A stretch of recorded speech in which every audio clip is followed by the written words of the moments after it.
One day, Edward was talking to Trevor when Douglas steamed by. He was pulling a train of heavy coal cars. "Come on, Edward. Stop gossiping in the sun when there's work to be done." Later, Edward spoke to Douglas. "Trevor and I are old friends, and you and he have a lot in common, too." "We do?" quizzed Douglas. "And what would that be?" "Scrap," said Edward quietly. Douglas gasped. "Don't mention that word. It makes me wheels wobble." "It does the same to Trevor," replied Edward. "He was being sent to the scrapyard, but the vicar and I saved him, and now he's really useful again. Even so, Sir Topham Hatt certainly does need another steam engine here." "Aye, he does, and quickly." That night, Douglas was still working. He had taken the midnight goods train to a station at a faraway part of the island where only the diesels work.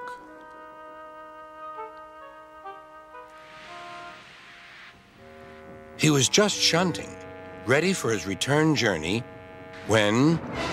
"That sounds like a steam engine," he thought. The hiss came again. "Who's there?" asked Douglas. A whisper came. "Are you Sir Topham Hatt's engine?" "Aye, and proud of it. Well, I'm Oliver, and I'm with my brake van Toad. We've run out of coal and have no more steam." "But what are you doing?" "Escaping." "From what?" "Scrap." Douglas shivered. Then he remembered Edward's story about saving Trevor. "I'll be glad to help you. It'll have to look, though, as if you're ready for scrap and I'm taking you away." Their drivers and firemen agreed to help, too. Everyone worked fast. "No time to turn round. I'll run tender first. Come on."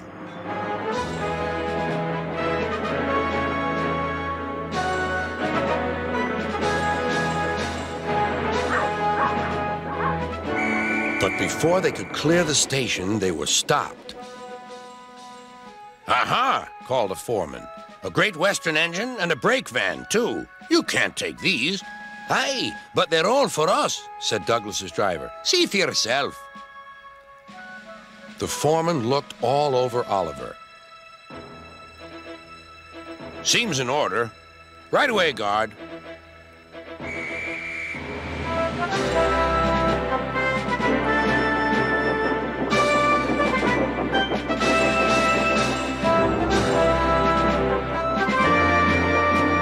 "That was a near thing."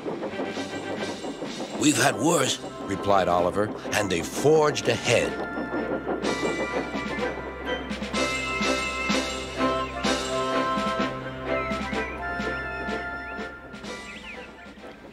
It was daylight when their journey ended. "We're home!" cried Douglas. "Shh!" said his driver. "There are the works. We'll find a place for Oliver." Oliver said goodbye and thank you, and Douglas puffed away. The next day, Douglas told the other engines all about Oliver. "Sir Topham Hatt will have to know," said James. "Douglas should tell him at once," added Gordon. "Well, here he is," said a voice. "Now, what's this all about?"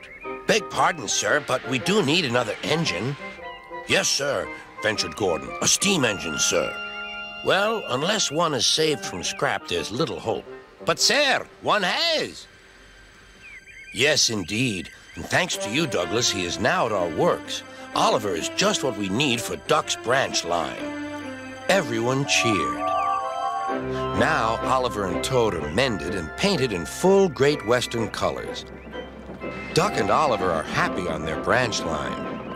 The others laughed at first and called it the Little Western. Duck and Oliver were delighted, and so the Little Western it will always be.